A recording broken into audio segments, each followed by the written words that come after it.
Guys, nakita niyo itong empty water bottle na ito? Siyempre. Yan ba yung magiging unang experiment natin?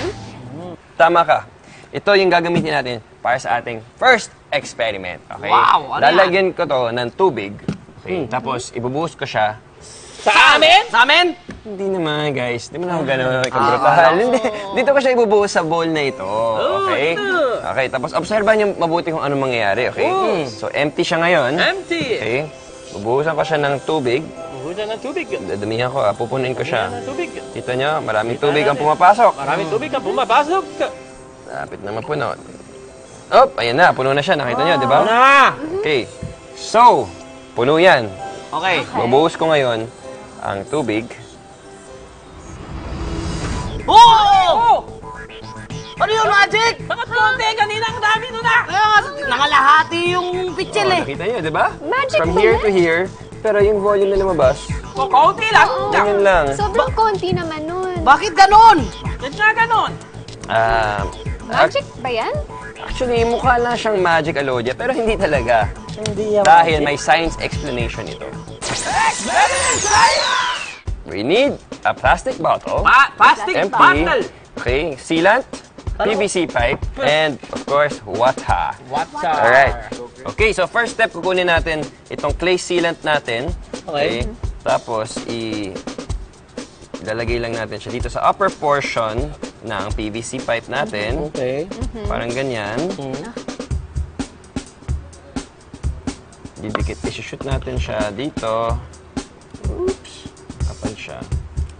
Sa upper part. Yan. So, isi-seal natin siya dyan. Dyan. Gawin siya.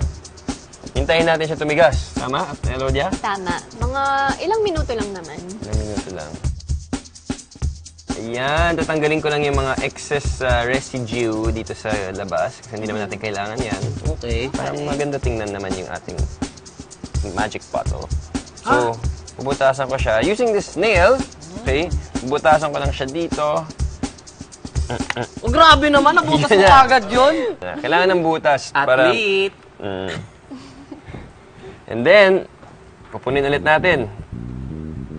Para makita natin in actuality kung ano ba talaga yung nangyari sa tubig, kung bakit kakaunti lang ang lumalabas.